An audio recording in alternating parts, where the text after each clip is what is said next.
Tim Weiner, what is the Pentagon's black budget? It's the Pentagon's own term for every program that the Secretary of Defense, the Director of Central Intelligence, or the President of the United States wants to keep off the books, wants to keep deleted from the public budget of the Pentagon and kept at a classification of top secret or above. These are the secret weapons and the secret policies for combating the Cold War and World War III, and should it come to that, World War IV. Who calls it the black budget? The Pentagon originated the term. The term black comes from the world of espionage and means like a black bag job, undercover, hidden from light, secret. When did you first hear the term? The term, my newspaper sent me down to Washington. That is, what newspaper? The Philadelphia Inquirer, in April of 1986. And the idea was to get behind some of the stories we'd been hearing during the months preceding about the fantastically expensive hardware, the $1,000 wrenches, the $6,000 coffee pots, and so forth. I obtained a copy of the budget of the Pentagon and leafed through the sections detailing research and development and procurement programs, the budgets for buying new weapons. There are blank spaces, hundreds of them, where dollar figures should be. There were code words where descriptions or names of programs should be. I began talking to people inside and outside of the Pentagon, and they identified this as a problem in a kind of a tug of war between secrecy and democracy. I don't mean to over-dramatize it, but that spring things were getting out of hand in Washington. And you had an atmosphere that secrecy was winning. The folks I talked to focused my attention on the black budget, and I went to work. Philadelphia Inquirer, why were they, I mean, it's owned by Knight Ridder, you have a big Washington bureau, why would they send you down to Washington to do something that they're already doing? Well, they weren't. The editor of the newspaper, who's sadly left us recently, Gene Roberts, was very intrigued by the notion. It wasn't something that was being directly addressed, and he wanted me to dig up as much as I could and get it in the paper. Before I had assembled enough to write about, Iran-Contra broke that fall, and so the context of excessive secrecy was now something that was on the public agenda. How long had you been in Philadelphia at the time? I started work for the Inquirer in 1982, so most of that time was digging into corruption in HUD programs, corruption in the Philadelphia Police Department, and I just returned from 4 months in the Philippines covering the Marcos and Aquino contest. Where's home originally? New York. My folks moved to California when I was a teenager. They teach at UCLA, and they brought me up to love words, love books, love ideas.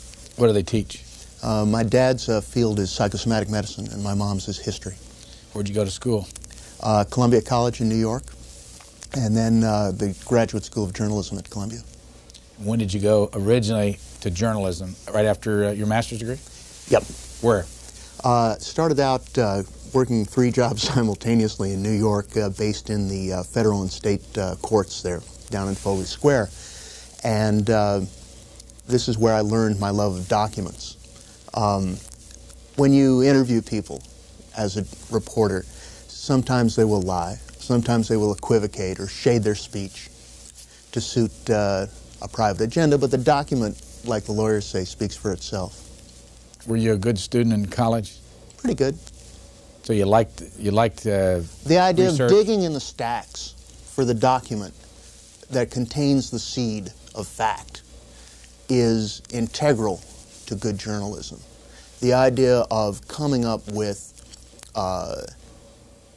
words on paper or facts on file that will give you the underpinnings, the historical basis for writing good interpretive analytical work. That started in college. That started in the stacks. How old are you? 34 now. And you've already got 2 Pulitzer Prizes? Well, a group of us at the Kansas City Times shared a Pulitzer in 1982 for uncovering the causes of the Hyatt Hotel disaster that happened in the summer of 1981, the collapse of the skywalks in a brand new hotel that killed 114 people. So that was a shared one. And then these stories that form the basis of Blank Check were given the Pulitzer for National Reporting in 1988. At 30, that was 32. You were 32 years old and you got a Pulitzer, your second Pulitzer. Has that had what's that do to your head? Well, the best thing that happened was that when my name got in the paper, old friends I hadn't heard from in years called me up, and that was the best thing that happened. I think that you run the danger of egomania, and certainly I'm afflicted with that disease, but you have to realize that the symbology of a prize like that, you shouldn't confuse what the thing represents with the meaning of your work. I just try to write good stories and get them in the paper. Okay, you're addressing a bunch of college kids, and they know you've got 2 Pulitzer prizes at this age.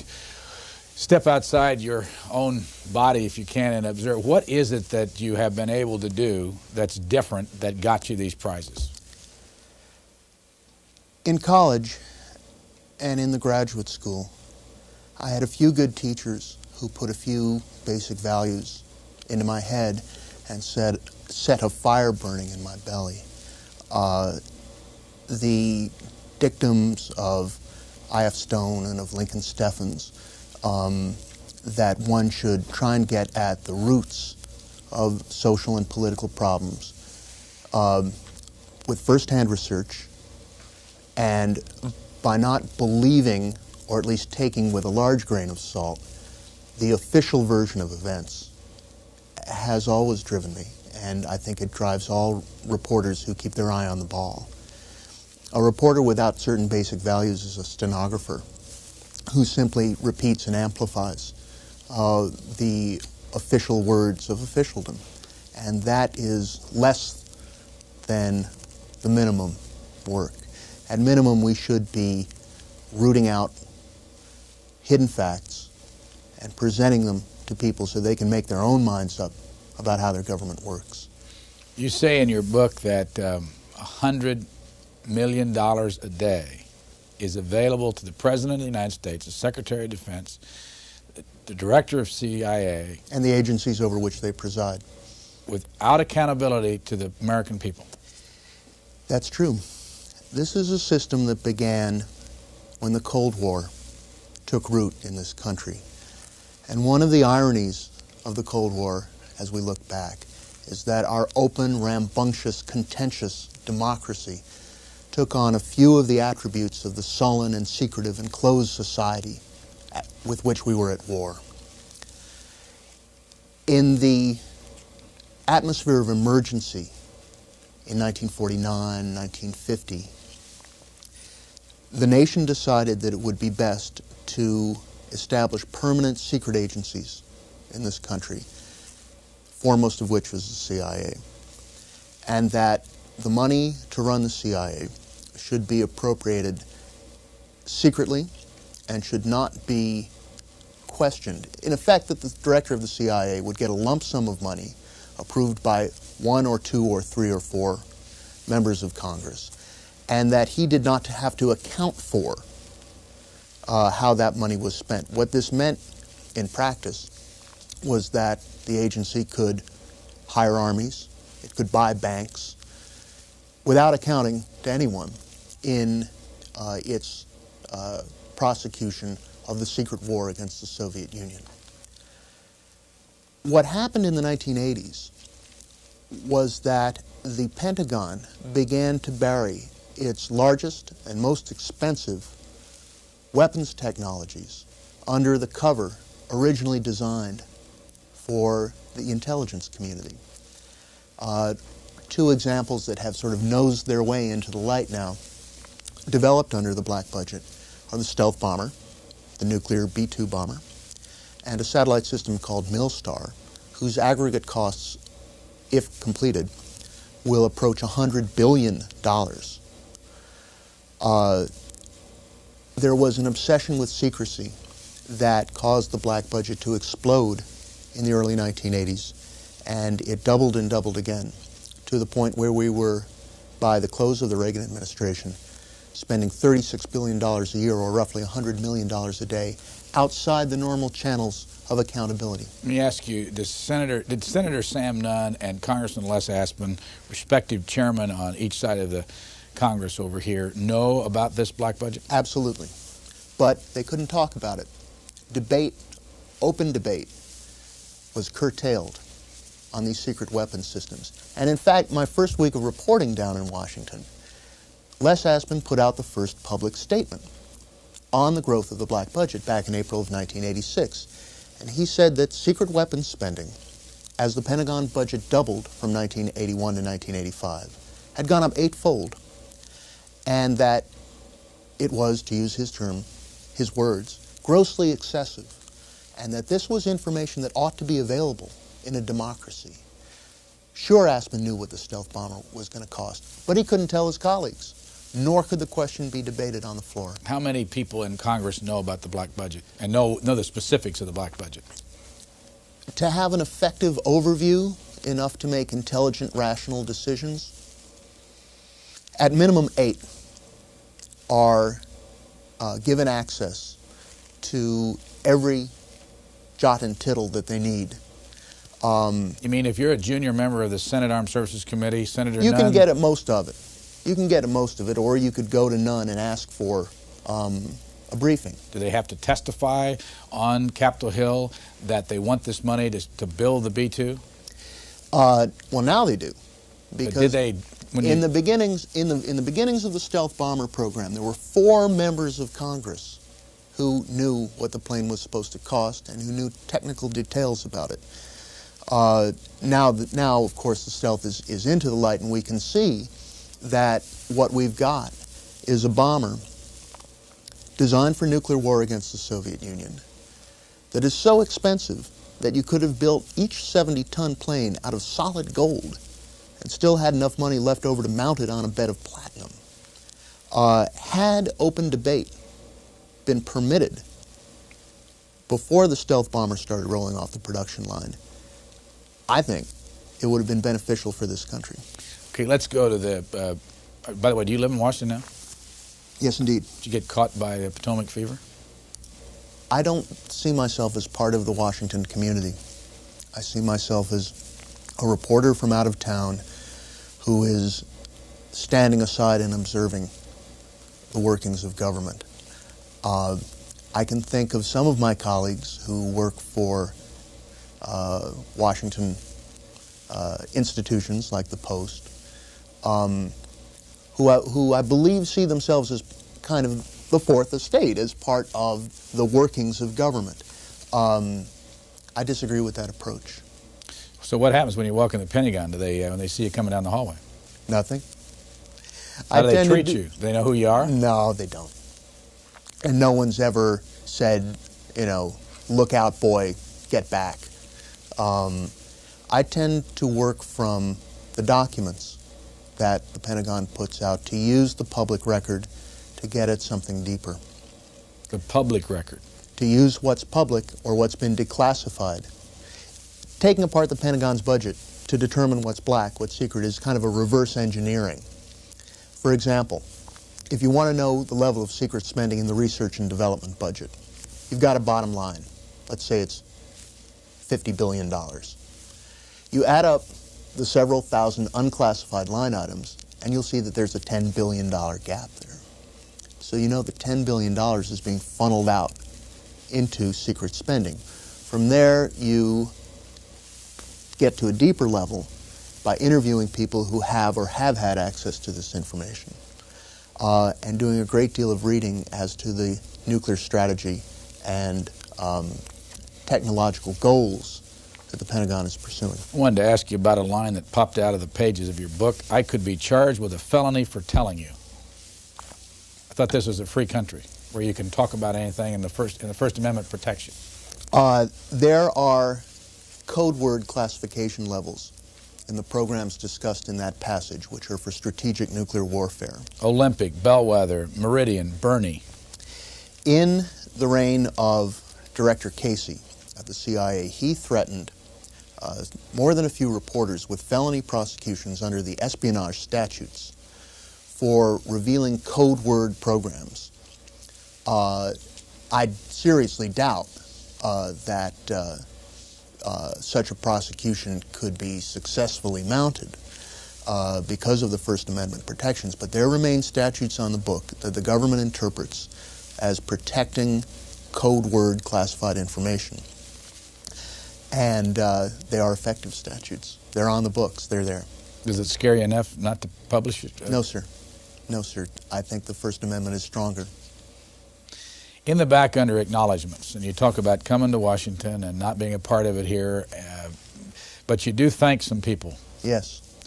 And let me read the list, and I want you to tell me if you can who they are. In Washington, I received guidance from Dina Razor and Donna Martin, both formerly with the Project on Military Procurement.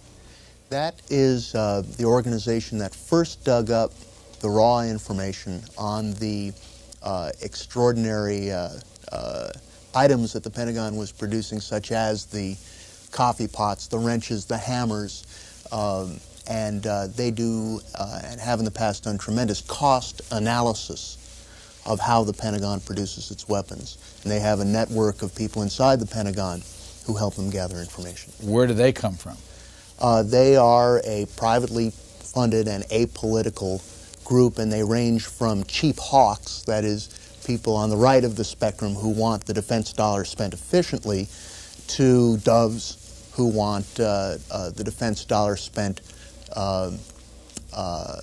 in more pacific and perhaps in less substantial ways. Why would anybody want to spend money for that purpose? And what kind of money do they get? I don't know. I think they're independently funded from various organizations like Ford Foundation or maybe Stuart Mott. I really haven't looked behind their financing, but they're a respected institution. I don't know that you know this, but why are they both formally of that project? Well, let's see. Donna went to work for a member of Congress, and Dina, I believe, is now a freelance author. Did you find them or did they find you? Oh, I went to them, and they put me on to some wonderful people inside the Pentagon.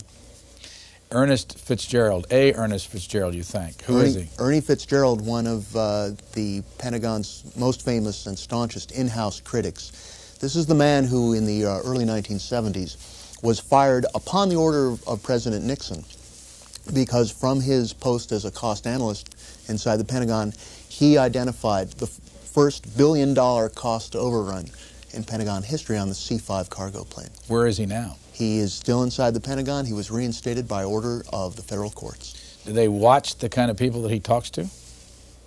I believe under the court order reinstating him, he is protected from harassment. And he was helpful to you? Yes. What kind of help can he give you? The benefit of his experience, guidance on how to see weapons systems. Ernie once explained to a rapt congressional committee that they should see an expensive military aircraft, for example the stealth bomber, not as a single unit, but as a collection of vastly overpriced spare parts flying in tight formation.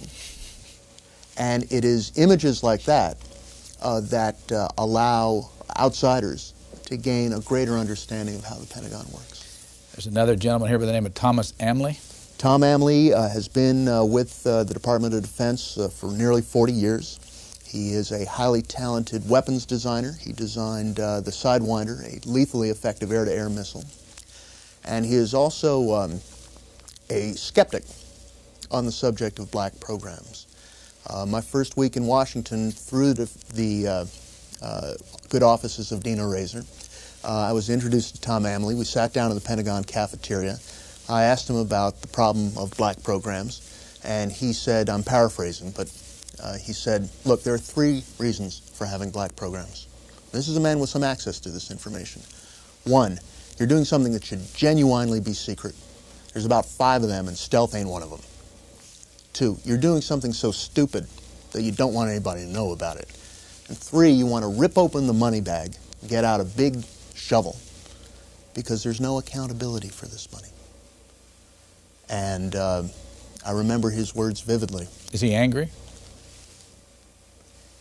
I think Tom Amley is a classic example of a patriot, and he does not want the defense dollar squandered on wild-eyed schemes or on impossible missions or on screwball goals.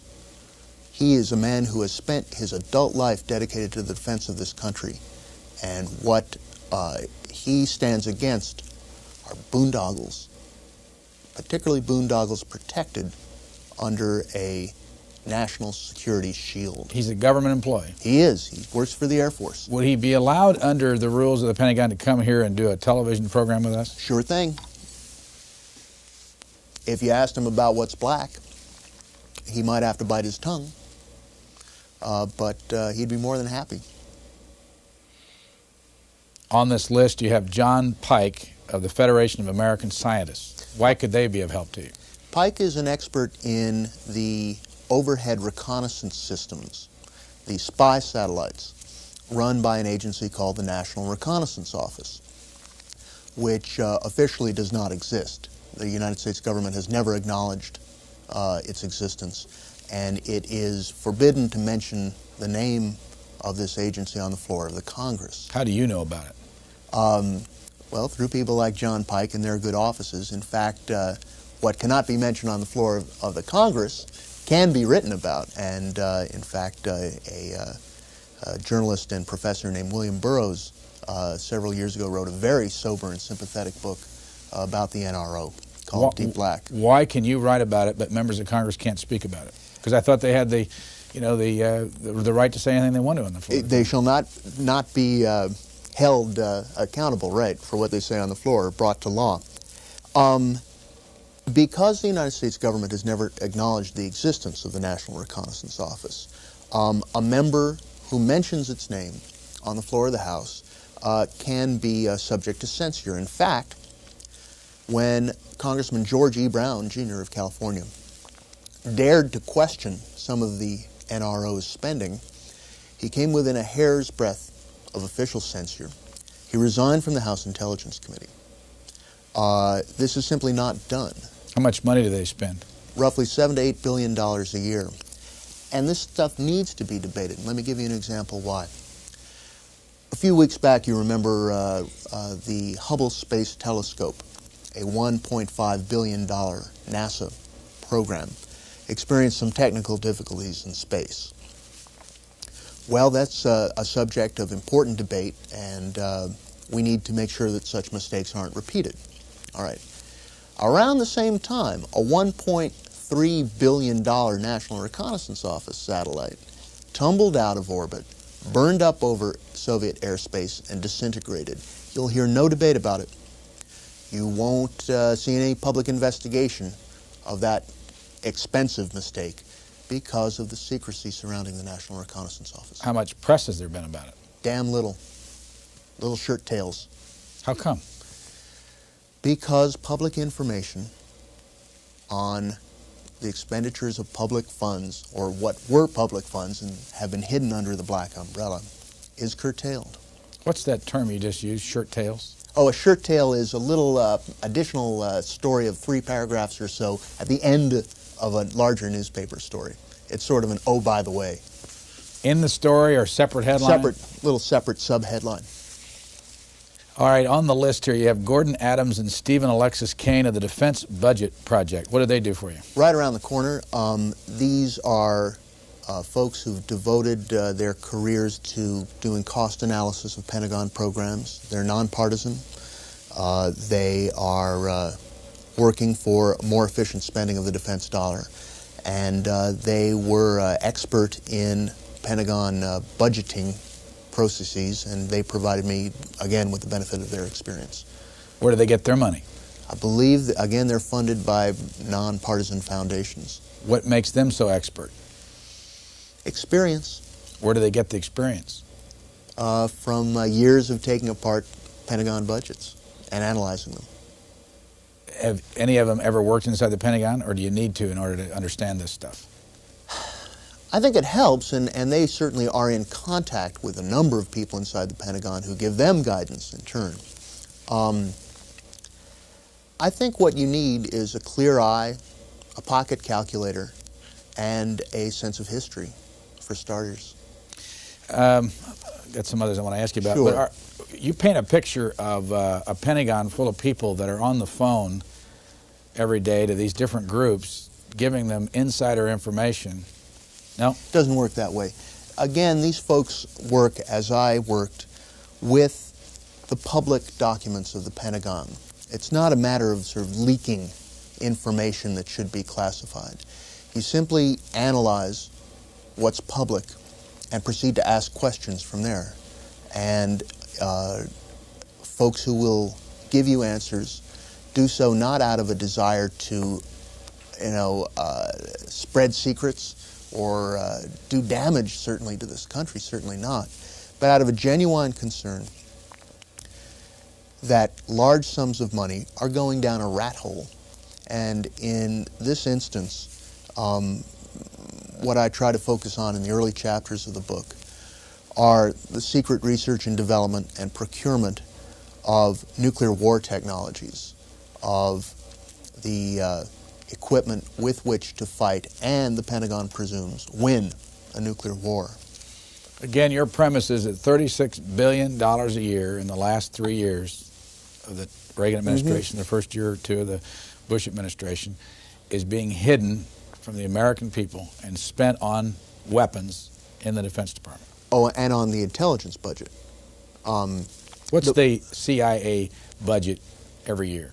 The CIA's budget is running in the $4 billion range. That budget is dwarfed by two much larger and much more expensive intelligence agencies. The National Security Agency, which conducts electronic eavesdropping around the world and whose budget is in excess of $12 billion a year, and the National Reconnaissance Office that we talked about, whose budget runs in excess of $7 to $8 billion a year in there.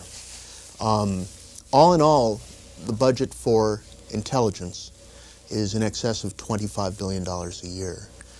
The remainder of the black budget in the $10 billion range is for weapons and war technologies. How much of that $25 billion can be seen in a budget, in the federal budget sent up by the President? Any of it? Not aligned. How much of it is ever discussed publicly at the Congress in one way or the other? Very, very little. How many members of Congress know about $25 billion being spent on intelligence? The heads of the Senate Intelligence Committee and of the House Intelligence Committee have a good overview of how that money is spent.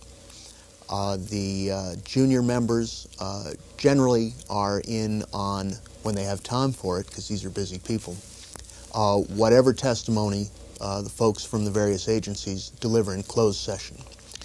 Isn't that the way democracy is supposed to work? In closed session? Absolutely not.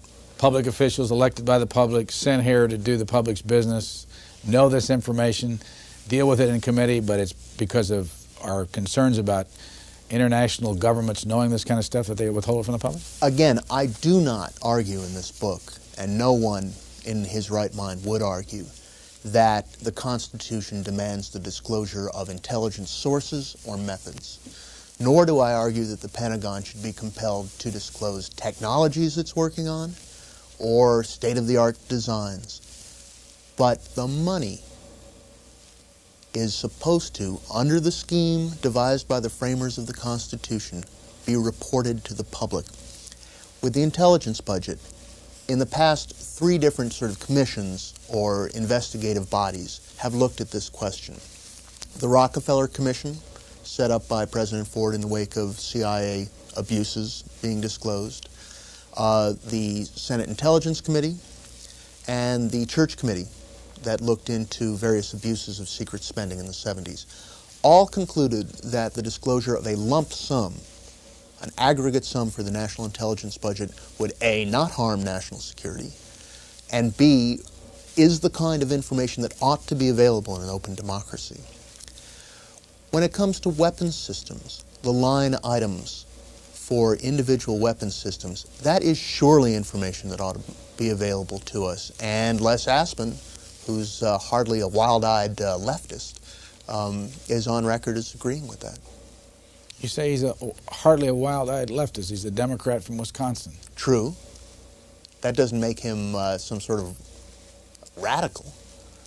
I said he's hardly a wild-eyed leftist. This is a man who is in the mainstream of American politics, Les Aspin. Used to work in the Pentagon? I believe he did, as a matter of fact, work for Secretary of Defense McNamara in the 60s. He's an economist by profession. The man knows the value of a defense dollar. You've got some more people I want to ask you about. Sure. The last three. Jeffrey Richardson. Jeff Nason. Sure. And Steve Gulster of the National Security Archive. Now, this is a fascinating depository of declassified documents that's an invaluable resource to researchers in Washington. Again, set up, excuse me, with foundation money. It functions, for example, say I get several thousand pages of declassified documents through the Freedom of Information Act. I, after plundering them for whatever information I want, can give them to the National Security Archive, and then other researchers and historians and reporters have access to those papers. And what the archive does is, in effect, collate and index the declassified documents of the government in a way that really is unique. It will be of great value to future historians of this era. Who pays the bill for the National Security Archive? Again, they receive funding from organizations like, although I'm not positive, the Ford Foundation, Stuart Mott, sort of good government philanthropies. And what's the expertise of the three people, the Steve Gulster, Jeff Nason, and Jeffrey Richardson?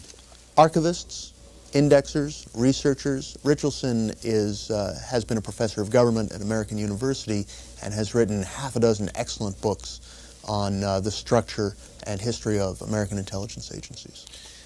What do you say to the critics on the right that are going to read that list and say just another list of liberals, anti-military, anti-big government groups that are feeding Tim Weiner this information? First of all, the information they're feeding me and helping me interpret are the records of the government, all right? There's no spin on this. My approach to the problem of secret spending is that the Constitution calls for a full accounting of how the government spends our tax money, and that the black budget's growth and scope is a challenge to that promise. I believe that we have, under the veil of excessive secrecy, squandered a great deal of our national treasure on weaponry that will prove useless, and on foreign policy schemes such as the Iran-Contra affair that have shamed our nation, and that in the tug of war between secrecy and democracy, that we need a little tug back towards openness. Here's the dedication page. To Herbert and Dora with love. My parents, who taught me to love words and ideas and language. What do they think of all this stuff that you're involved in? They're proud. They're proud. I mean, they write books too. And it was my mother, who's a historian by profession, who first inculcated me with the value of digging up documents. I've got the New York Times from Sunday. Right. Actually, this is being taped, so this was Sunday, September let me find it here so that those people that like to get these 16th, I believe. You're right, 16th. $36 billion worth of secrets, reviewed by Lawrence Korb, who used to be an Assistant Secretary of Defense, now at the Brookings. Right. Mr. Weiner does an excellent job of describing the history of the creation of the black budget and pointing out the abuses that can occur when public disclosure is limited. Blank check should be read for that reason alone. So far, so good. Then he says, however, in too many places he undermines the impact of his thesis with his simplistic analysis. For example, he treats all the abuses of the black budget equally. A group of Army colonels spending black budget money on hookers, personal trips, and four-star hotels is hardly a threat to our national security and not on a par with the Iran-Contra affair, yet both episodes get equal treatment. Well, With due respect to Mr. Korb, I tried to delineate a difference in the book between the violation of law and the violation of Army regulations in the first instance, and a challenge to the Constitution of the United States in the second interest of in the second incident, the Iran-Contra affair. I tried to make that delineation clear, and I'm sorry if I didn't make it clear enough for him. By the way, how much money is being spent for hookers and forced-out? Well, this was a case in which the U.S. Army tried to create a kind of a hard-charging brigade of secret soldiers. It was going to be a kind of a hybrid of the Green Beret and the CIA. And what happened was that this cadre gained access to unauthorized funds, $324 million worth, before they were shut down. And you had a situation, and this is based on records released through the Freedom of Information Act of the Army's own investigation of this affair. You had soldiers in Mufti running around with suitcases filled with cash, kind of running their own agenda. And the Secretary of the Army from 1981-89, John Marsh, characterized the affair as the precursor of the Iran-Contra affair. I certainly don't mean to give the impression that the violations of laws and Army regulations, these gentlemen were court-martialed in secret. Why? Why were they court-martialed? In secret? Because their existence was supposed to be a secret. It was the first secret courts-martial, since Vietnam in almost 20 years. I did not mean to convey the impression that their violation of federal law and Army regulations was equal to or greater than the constitutional challenges that Iran-Contra presented. What I did mean to present, and the Secretary of the Army in that era, John Marsh, says so himself, as I quote him in my book, I did mean to present this incident as a precursor to the Iran-Contra affair. One other line I want to ask you about in Lawrence Korb's review. By the way, what did you think of the review? I thought he was generous in places. I think that he has every right to disagree with my analysis. I think that he is a wise gentleman and that his experience in the Pentagon may color his perception of my book. Mr. Weiner mixes up so many questions in his book, it will have less impact than his articles. Well, if it had an equal impact to my articles and it was awarded the kind of recognition the articles would, I'd be shocked myself. I think that, well, first of all, I disagree that I've conflated questions of law or constitutionality or of government secrecy in this book. Mr. Korb seems to suggest in his review that he concedes, for example, yes, too much is classified. Yes, there were too many blank checks in the Reagan administration. Yes, there needs to be greater disclosure of what the government classifies as secret. What he seems to want is a kind of a convivial consensus between the executive and the legislative branches of government that will allow just the right amount of secrecy to protect our national security, and would that could happen. But it does not. It is not the case. There is and will continue to be a struggle between the desire of the executive branch to increase its powers under the national security vision, first framed in the early days of the Cold War, and the desire of elected representatives for greater disclosure. This is what makes democracy a wonderful dogfight, is this continuing tug of war. The vision of comity that will allow just the right amount of secrecy out that Mr. Korb envisions is not the way things are. You wrote your newspaper articles in '88? They were published in '87. In '87. Mm-hmm. You now have a book in 1990. Right. You say you got a couple of prizes, one out of this particular one, the Pulitzer Prize. Has there been any other tangible effect result on the... You know, I hope so, and I would not attribute it to my articles back in '87, but to a slew of other reporting by a cadre of reporters, and to the Iran-Contra investigation itself. I think that we go through cycles of corruption and reform in this country, and that what happened when the Iran-Contra affair fell apart was that we saw, and this was the conclusion of the majority report of the Iran-Contra committees, that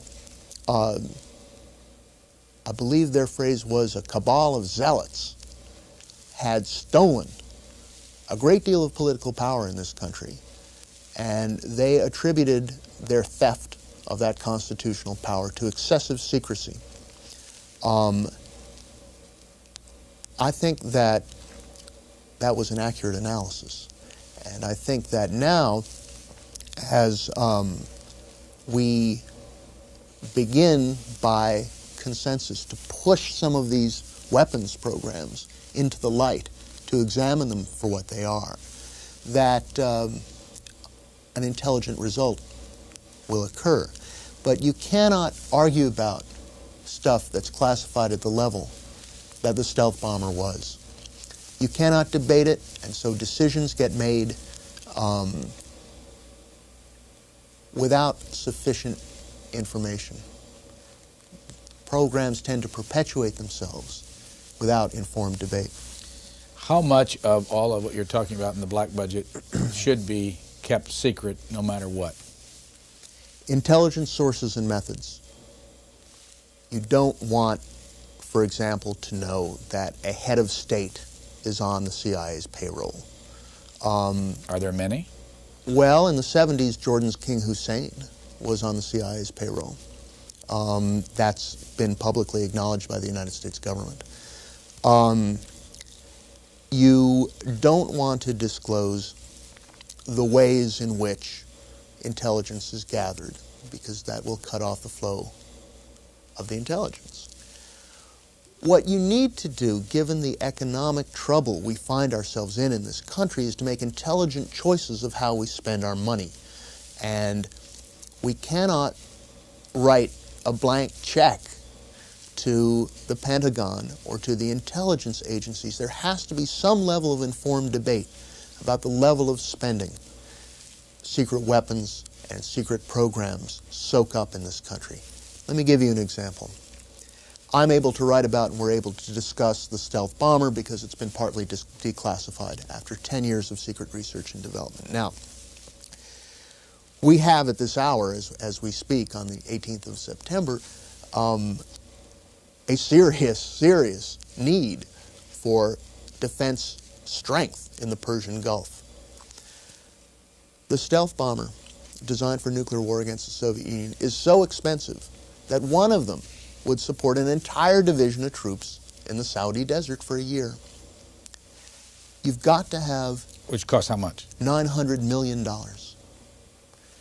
You've got to be able to make intelligent choices. We're going around the world with our hat in our hand, seeking money from foreign governments to support this mission, because we have dedicated so much of our treasure, so much of our brain power to these highly costly, dubiously valued nuclear war technologies. We can now, because of its declassification, debate whether we need a stealth bomber. But there are 100 other nuclear war technologies buried in the black budget about which there can be no debate. 100 others. Related nuclear war technologies. Give us an example. Well, one that's just peeking its nose out into the light is the Milstar satellite system, which I write about at length in Blank Check. By the way, before you explain that, when was the last word written for this book? The afterword was rewritten in May of 1990. And previous to that, when did you stop writing the book? about a year ago, the fall of 1989, and I made minor revisions for clarity and updates while the book was being edited by the publisher. Why did it take so long to get the book out of the It always publisher? takes 9 months from the submission of a manuscript, or it traditionally takes 9 months from the submission of a manuscript to the appearance of a book. Anybody ever tell you why? I heard that so often. What's the 9-month thing? It beats me. It's a baffling process. Perhaps it goes back to the gestation of a fetus in the womb. We'll come back to Millstar in just a second. This book is published by Warner Books? Correct. At $21.95? Correct. If you could have, would you have changed anything in here after what happened over in the Gulf? Did that have any impact on, I mean, in other words, I'm getting at, people go buy this book today, it'll be out of date in any way? Oh, no, I don't think so. The weapon systems that I discuss in the book are weapon systems geared for a full-tilt nuclear war against the Soviet Union. Those weapon systems still exist. They're still in the budget. We continue to build them as if the events of the last 18 months had never happened. Congress, as we speak, is weighing the value of these programs, but I believe that the information is fresh, and the events of the last 6 weeks in the Persian Gulf in no way alter the facts or the conclusions. I'm sorry, Millstar. Okay. A classic example of a military system developed under the black budget. It's now just been declassified enough so that we can discuss it intelligently. Millstar is an acronym. It's short for the Military Strategic Tactical and Relay System. Imagine the network as a constellation of 8 to 10 satellites in space in geosynchronous orbit 22,300 miles from Earth, linked by 3,000 to 4,000 ground stations on Earth, kind of computer terminals, broadcast dishes. The purpose of Millstar is to enable the survivors of the National Command Authority, the President and his top military aides, the survivors of the first days and weeks of a nuclear war, to continue to broadcast the go codes and launch orders for the firing of nuclear weaponry after the Pentagon, after the White House, after Washington, after Strategic Air Command headquarters in Omaha are destroyed. Millstar would weave together our fragmented forces so that the war envisioned could continue and the United States would emerge victorious from a 6-month nuclear war. That was the design requirement under which Millstar was built. And its cost, once you include the cost of the rockets to launch the satellites and the various reconfigurations of the electronic network, will be somewhere in the $30 to $40 billion range. Why is it becoming public? Because it, A, is so expensive that it's very difficult to hide in the black budget. The request for next year's appropriation is more than $1 billion. 2, it has to be sold because it is controversial, because it is tremendously expensive. It has to be sold in the political marketplace. It has to be sold to Congress as a whole. This was the case with the Strategic Defense Initiative, Star Wars. Star Wars was largely kept out of the black world, although some of its component parts are very highly classified, because it was so radical a notion that it had to be sold in the political marketplace. This is why many people in the Pentagon don't like black programs, because you can't talk about them, you can't sell them, and it's inimical to good science to have compartmentalization of different parts of a very complicated military program, to have the people working on different aspects of it kept from talking to one another. Former President James Madison, former Supreme Court Justice Joseph Story, former Supreme Court Justice Hugo Black, former President Dwight Eisenhower, Lord Acton, all of these people are quoted throughout your book. Are you sure you're not a political scientist rather than a journalist? Never took a political science course in my life. Why I do love to read. Why? Let me see if I can find it. In the opening pages here, you use a quote from Hugo Black. The guarding of military and diplomatic secrets at the expense of informed representative government provides no real security for our republic. United States Supreme Court Justice Hugo Black from Alabama, who is also a senator. Why did you quote him? I couldn't agree with him more, first of all. I see. Second of all, that statement comes from one of the great confrontations in our constitutional history between the government and the press, which was the Pentagon Papers case. And the Supreme Court ruled, precisely as Justice Black said, that if you're going to set up a balancing test between the guarding of official secrets and the functioning of an informed representative government, you got to give more weight to public information. And I think failure to follow that dictate gets this nation into trouble. I forgot to mention one world-famous philosopher, Bill Richardson. Ha! Well, he gets a whole chapter, chapter 9. He gets the bulk of the last chapter of the book. Why? Bill Richardson is a delightful man, now in his 70s, and a true patriot who became the focus of one of the most interesting and one of the least known Supreme Court cases of the 1970s. Bill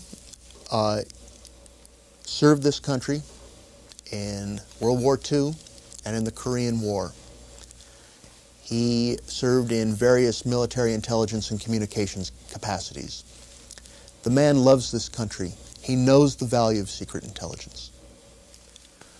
One day in 1967, he picked up his morning paper and read that the CIA was funding student groups and subsidizing trade unions in this country. Bill knows how the CIA is supposed to work, and Bill knows his Constitution. And he thought correctly that the CIA was violating its charter. Bill picked up, put down the newspaper and sat down to his typewriter and wrote a letter to the Secretary of the Treasury, to the Department of the Treasury, and to the Bureau of the Budget, and said, I believe that I have a right as a citizen, a taxpayer, and a voter to know how my money is being spent, and I'd like to see a copy of the CIA's budget. They wrote back to him and said, Mr. Richardson, we don't have it. He, after extended correspondence, went down to the federal courthouse in Pittsburgh, near where he lived, and filed a very well drawn-up lawsuit against the federal government, seeking the information he believed he had a right to have. He was opposed in court by the then United States Attorney in Western Pennsylvania, Richard Thornburg, now the Attorney General of the United States. In the district court, he lost. He appealed. He went to the Federal Appeals Court, and he won. The appeals court, sitting en banc, meaning every sitting justice in the appeals court heard the case because it addressed a theretofore unresolved question of federal law. What appeals court again? That's the Third Circuit sitting in Philadelphia. Said that Richardson did have the right to this information, and that the Constitution promised it to him, and that he, as a citizen and a voter and a taxpayer, had the absolute right to seek the information promised him. That decision came down in 1971 when government secrecy in this country was at its zenith, and government deception in this country was at its height. That deception eventually resulted in the resignation of the president. The government sat up and took judicial notice of Mr. Richardson's victory in the appeals court and appealed the decision. It went to the Supreme Court in 1973. Robert Bork was then the Solicitor General. The decision in the case came down in '74, right before Richard Nixon's resignation. Richardson lost 5-4. Chief Justice Berger, writing the majority opinion, said, look, the United States is not an Athenian democracy. It is not a New England town meeting, and we don't have to listen to every Tom, Dick, and Harry with a constitutional beef. Justice Douglas, in a fiery dissent, said Richardson has the right to this information, and by denying it to him by a 5-4 vote, we give a new imprimatur to government secrecy, to excessive government secrecy. In many ways, I wrote this book for William Richardson. Where is he today? He's living in Greensburg, Pennsylvania. And what's he doing? He's reading. He's in retirement. He's 72, I guess. And he is continuing to think about the issues that he raised long ago. For every famous victory in the Supreme Court, there are 100 people like Bill Richardson. How'd you find him? By knowing the case. How'd you know the case? It's a classic in the confrontation between excessive secrecy and the democracy promised by the Constitution. Our guest for the last hour has been the author of this book, Blank Check, The Pentagon's Black Budget. His name is Tim Weiner, and he works for the Philadelphia Inquirer and is based here in Washington. It's been a pleasure. Thank you. Thank you, sir.